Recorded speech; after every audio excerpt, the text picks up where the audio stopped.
Particular কোশ্চেনটা দেখো, এটা শেপ ফ্যাক্টরের প্রশ্ন, ঠিক আছে। বলেছে the shape factor of the section, ঠিক আছে, ইন দ্য ফিগার ইস, এটা ট্রায়াঙ্গুলার ক্রস সেকশন দিয়েছে, এটা গেট 1999 সালের প্রশ্ন। তো শেপ ফ্যাক্টর খুঁজে বের করতে বলেছে, ঠিক আছে। সোম, তুমি আমাকে বলো, তুমি তো দেখেছো বললে, তাহলে কোশ্চেনটার কনসেপ্টটা কি, কিভাবে সলভ করবো কোশ্চেনটা?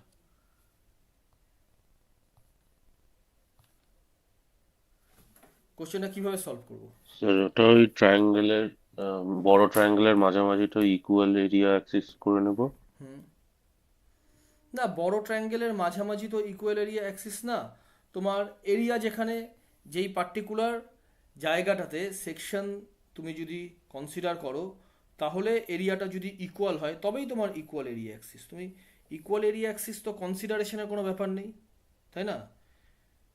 যেখানে তুমি সেকশনটা কনসিডার করলে এরিয়া ইকুয়াল হবে, সেটাই তোমার ইকুয়াল এরিয়া অ্যাক্সিস। এখানে কিন্তু কোনো ইয়ে নেই, এমন কোনো ব্যাপার হ্যাঁ নেই। মানে সেটাই, হ্যাঁ। হ্যাঁ, হ্যাঁ, হ্যাঁ, তারপরে বলো ইকুয়াল এরিয়া অ্যাক্সিস করে নিলে, তারপরে কোশ্চেনটা দেখি, আমি একবার ড্র করি কোশ্চেনটা কি বলেছে। এটা এইচ এইচ, দাঁড়াও 1 মিনিট, আমি কোশ্চেনটাকে ড্র করিনি, কোশ্চেনটাকে ড্র করি।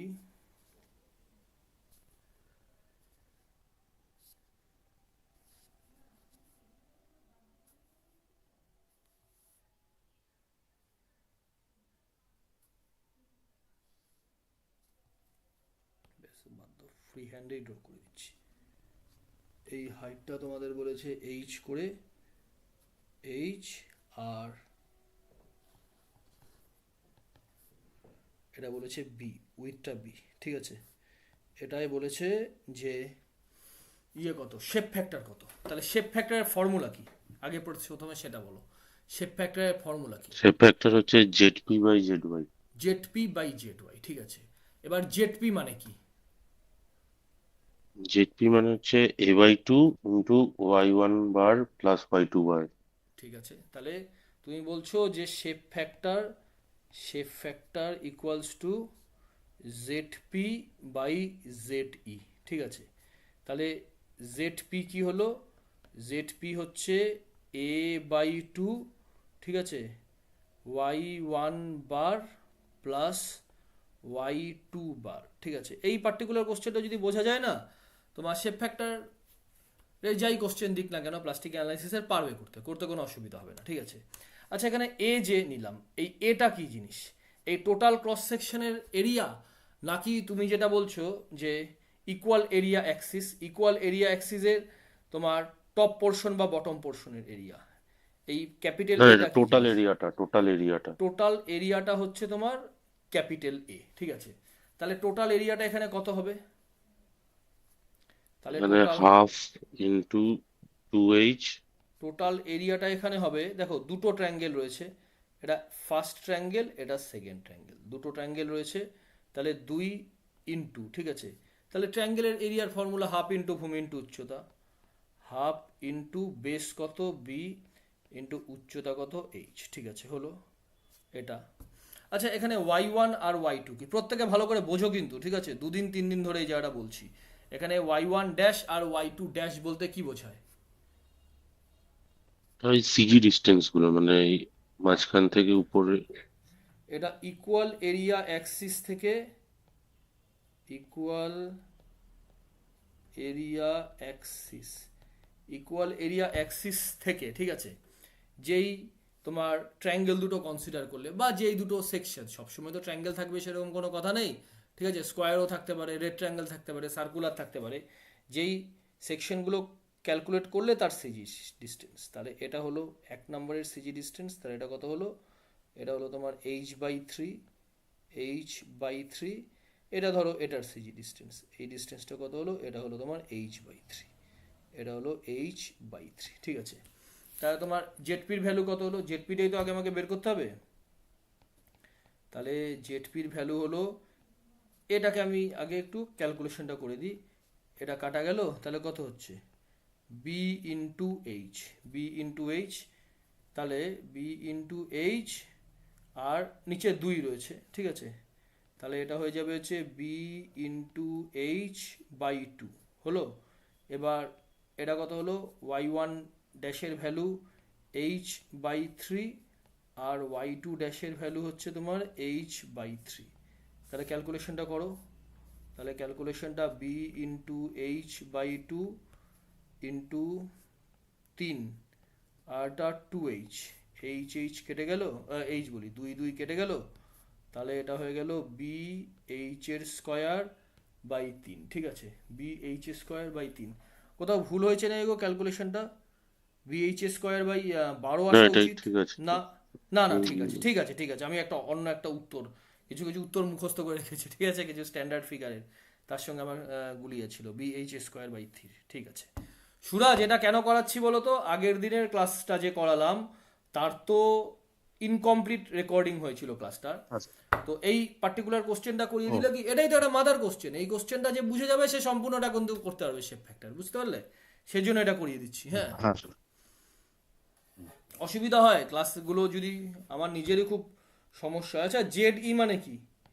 জেড ই মানে কি? Elastic section modulus. হ্যাঁ, সেকশন, এটা হচ্ছে আমাদের নর্মাল সেকশন মডিউলাস, যেটা ঠিক আছে, প্লাস্টিক সেকশন মডিউলাস। আর আমরা তো তোমার প্লাস্টিক এই টার্মটা পেলাম স্টিল স্ট্রাকচারে, তার আগে তো প্লাস্টিক ছিল না, আমরা তার আগে ইলাস্টিক দিয়েই পড়ে আমরা অভ্যস্ত, তাই না? তো এটা ইলাস্টিক সেকশন মডিউলাস। তাহলে আই কত হবে? আই হচ্ছে দুটো ট্রায়াঙ্গেল যেহেতু, তাহলে আমি বেসের সাহায্যে, এই ট্রায়াঙ্গেলের বেস কোনটা, আমাকে বেসের সাহায্যে আমি আইটা বের করছি। এটা গেল টপ ট্রায়াঙ্গেল, ঠিক আছে, বা 1 নম্বর ট্রায়াঙ্গেল আর 2 নম্বর ট্রায়াঙ্গেল। তাহলে হচ্ছে কত হয় মোমেন্ট অফ ইনার্শিয়া ট্রায়াঙ্গেলের? কত হয়? BH cube by 36। 3/12। BH cube by 12, ঠিক আছে, বিএইচ কিউব বাই 12। আচ্ছা, বিএইচ কিউব বাই 36 কিসের রেসপেক্টে হয়?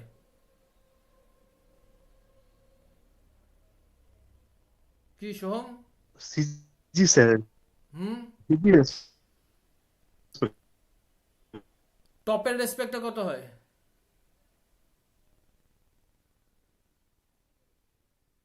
কথা শুনতে পাচ্ছি না। বিএইচ কিউব বাই 12, ঠিক আছে।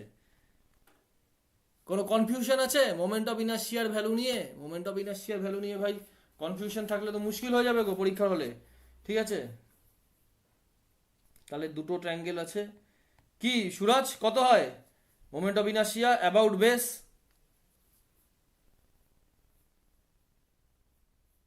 স্যার BHQ/12 আর সিজিস এর রেসপেক্টে কত হয়? by 36 আর যদি বলা হয় অ্যাপেক্স এর রেসপেক্টে কত হয়? অ্যাপেক্স মানে শীর্ষটার রেসপেক্টে কত হয়?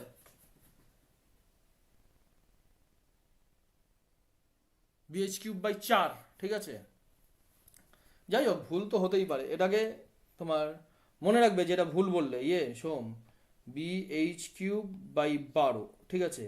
আর ওয়াই ম্যাক্সটা কি? ওয়াই ম্যাক্সটা হচ্ছে এই বেস থেকে, বা এটা ধরো তোমার এখানে ওয়াই ম্যাক্সটা হচ্ছে তোমার এইচ হচ্ছে, কারণ এটা তো নিউট্রাল অ্যাক্সিসের হয়ে গেল, যেই তোমার ইলাস্টিক, ঠিক আছে, ইলাস্টিকে তো আর ইকুয়াল এরিয়া অ্যাক্সিসের কনসেপ্ট নয়, তা ইকুয়াল এরিয়া অ্যাক্সিসটাই আমার কনভার্ট হয়ে গেল নিউট্রাল অ্যাক্সিসে।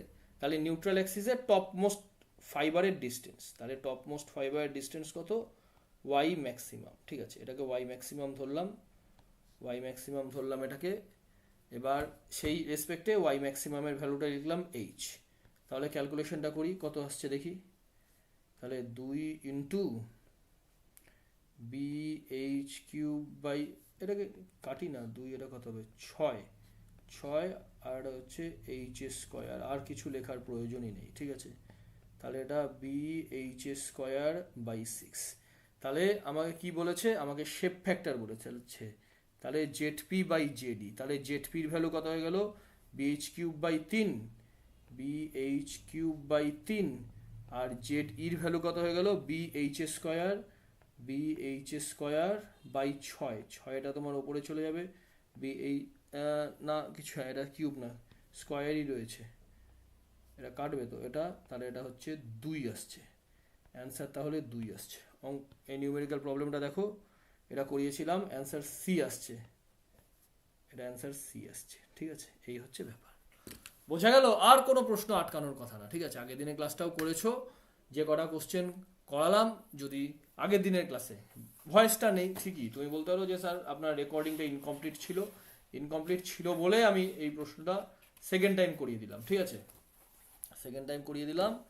এবার চলো, এবার আমি তোমাদের কিছু তোমার স্ট্রেংথ অফ মেটেরিয়ালসটা আগে একবার রিভিশন করাবো। যতটা স্ট্রেংথ অফ মেটেরিয়ালস পড়িয়েছি এখন পর্যন্ত, স্ট্রেংথ অফ মেটেরিয়ালস খুব অল্পই পড়িয়েছি তোমাদের, ঠিক আছে, স্ট্রেংথ অফ মেটেরিয়ালস খুব অল্প পড়িয়েছি, মানে রিভিশন ক্লাসে খুব অল্প পড়িয়েছি, এমনিতে তো তোমার টোটালটাই হয়ে গেছে। ভালো করে শোনো, গুছিয়ে শোনো। দেখো, আচ্ছা রেকর্ডিংটা না এখানে বন্ধ করে দিই, রেকর্ডিংটা বন্ধ করে দুটো ভাগে